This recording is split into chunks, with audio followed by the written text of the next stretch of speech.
Good morning students. ఈరోజు మనం చెప్పుకునే పాఠం మానవునిలో జీర్ణ వ్యవస్థ. ముందుగా మనం జీర్ణక్రియ అంటే ఏమిటో తెలుసుకుందాం. మనం తీసుకునే ఆహారం మన శరీరం గ్రహించటానికి, మన శరీరం ఉపయోగించుకోవటానికి వీలుగా కొన్ని ఎంజైమ్ల సహాయంతో చిన్న చిన్న అణువులుగా మార్చబడుతూ ఉంటాయి. ఈ విధంగా ఎంజైమ్ల సహాయంతో సంక్లిష్ట ఆహార పదార్థాలు సరళ పదార్థాలుగా మార్చబడడాన్ని జీర్ణక్రియ అని అంటాము. మన ఆహారంలో తీసుకునే ముఖ్యమైన పోషక పదార్థాల గురించి చూద్దాము. అవి పిండి పదార్థాలు, మాంసకృతులు, క్రొవ్వు పదార్థాలు. పిండి పదార్థాలను మనం కార్బోహైడ్రేట్స్ అని, మాంసకృతులను ప్రోటీన్లు అని, క్రొవ్వు పదార్థాలను లిపిడ్స్ అని కూడా అంటాము. ఈ పిండి పదార్థాలు, మాంసకృతులు, క్రొవ్వు పదార్థాలు అంటే కార్బోహైడ్రేట్స్, ప్రోటీన్స్, లిపిడ్స్ ఇవన్నీ మనం తీసుకునే ఆహారంలో అంటే మనం తినే ఆహారంలో ఉండే ముఖ్యమైన పోషక పదార్థాలు. మన మానవుని జీర్ణ వ్యవస్థలో ఉండే ముఖ్యమైన భాగాలు నోరు, నోటి తరువాత ఆస్యకుహరము, గ్రసని, ఆహార వాహిక, జీర్ణాశయము, చిన్న ప్రేగు, పెద్ద ప్రేగు, పురీషనాళము మరియు పాయు అనే ముఖ్య భాగాలు మానవుని జీర్ణ వ్యవస్థలో ఉంటాయి. ఈ జీర్ణ వ్యవస్థలో ఆహారాన్ని జీర్ణం చేయటానికి ఉండే ముఖ్యమైన జీర్ణ గ్రంథులు లాలాజల గ్రంథులు. ఇవి మానవుని జీర్ణ వ్యవస్థలోని ఆస్యకుహరంలో అంటే నోటిలో ఉంటాయి. జీర్ణాశయము ఇది మన పొట్ట భాగంలో అంటే ఉదర కుహరంలో ఉంటుంది. కాలేయము ఇది జీర్ణాశయ ప్రక్క భాగంలో ఉంటుంది. కాలేయము తరువాత క్లోమము, ఆంత్రగ్రంథులు అంటే మానవుని జీర్ణ వ్యవస్థలో తను తీసుకున్న ఆహార పదార్థాలను జీర్ణం చేయటానికి కొన్ని రకాల జీర్ణ గ్రంథులు, లాలాజల గ్రంథులు, జీర్ణాశయము, కాలేయము, క్లోమము మరియు ఆంత్రగ్రంథులు ఉంటాయి. ఈ జీర్ణ గ్రంథులు ఆహారాన్ని జీర్ణం చేయటానికి కొన్ని రకాల రసాలను అంటే ఆ జీర్ణ గ్రంథుల నుండి విడుదల చేస్తూ ఉంటాయి. ఈ జీర్ణ గ్రంథుల నుండి విడుదలయ్యే ముఖ్యమైన జీర్ణ రసాలు లాలాజల గ్రంథులు.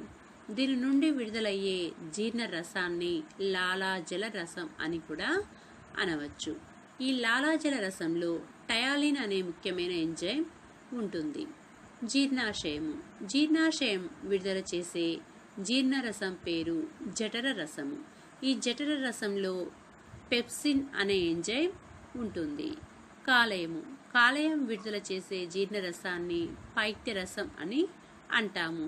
పైత్యరసంలో ఎటువంటి ఎంజైమ్లు ఉండవు, కానీ కొన్ని రకాల లవణాలు మాత్రం ఉంటూ ఉంటాయి. క్లోమము, క్లోమము విడుదల చేసే జీర్ణరసము క్లోమరసము. ఈ క్లోమరసంలో అమైలేజ్, ట్రిప్సిన్, లైపేజ్ అనే ఎంజైమ్లు ఉంటాయి. ఆంత్రగ్రంథులు, ఈ ఆంత్రగ్రంథులు విడుదల చేసే జీర్ణరసం పేరు ఆంత్రరసము. ఈ ఆంత్రరసంలో పెప్సిడేజెస్, సూక్రేజ్ అనే ఎంజైమ్లు ఉంటాయి. ఈ విధంగా మనం కలిగి ఉండే జీర్ణ గ్రంథులు ఆహారాన్ని జీర్ణం చేయడానికి జీర్ణ రసాలను కలిగి ఉంటే ఆ జీర్ణ రసాలలో ఎంజైమ్లు ఉండి ఆహారాన్ని జీర్ణం చేస్తూ ఉంటాయి. అంటే మనం తీసుకున్న ఆహారంలోని పోషక పదార్థాల మీద పనిచేస్తూ ఉంటాయి. ముందు మనం చెప్పుకున్నట్లు మనం తీసుకునే పోషక పదార్థాలు పిండి పదార్థాలు, ప్రోటీన్లు అంటే మాంసకృతులు, పిండి పదార్థాలు అంటే కార్బోహైడ్రేట్లు, క్రొవ్వు పదార్థాలు. లాలాజలం విడుదల చేసే టయాలిన్ ఇది కార్బోహైడ్రేట్ల మీద పనిచేస్తూ ఉంటుంది. ఇది కార్బోహైడ్రేట్స్ను మాల్టోజ్ చక్కెరలుగా మారుస్తూ ఉంటుంది. జీర్ణరసమైన జఠర రసంలో పెప్సిన్ అనే ఎంజైమ్ ఉంటుంది.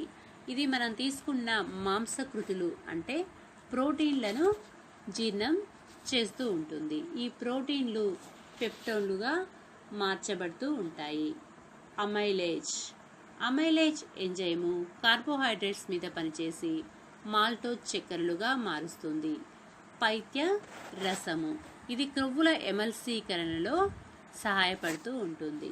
ట్రిప్సిన్ ఇది ప్రోటీన్ల మీద పనిచేసి పెప్టోన్లుగా మారుస్తుంది.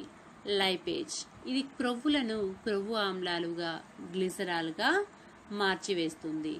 పెప్సిడేజెస్. ఈ ఎంజైము పెప్టైడ్లను అమైనో ఆమ్లాలుగా మారుస్తూ ఉంటుంది. సూక్రేజ్.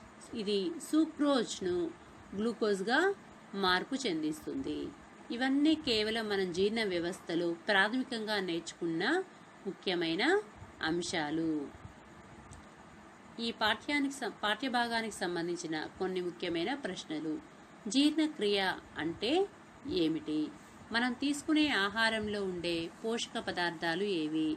మానవ శరీరంలో ఉండే జీర్ణ గ్రంథులు ఏమేమిటి? లాలాజల గ్రంథులు విడుదల చేసే జీర్ణరసం ఏది? దానిలో ఉండే ఎంజైమ్ ఏది? జఠర గ్రంథులు అంటే జీర్ణాశయం విడుదల చేసే జీర్ణరసం ఏది? దానిలో ఉండే ఎంజైము. క్లోమం విడుదల చేసే జీర్ణరసం ఏది? దానిలో ఉండే ఎంజైమ్లు ఏవి? కాలేయం విడుదల చేసే జీర్ణరసం ఏది? ఆంత్రరసంలో ఉండే ఎంజైమ్లు ఏవి?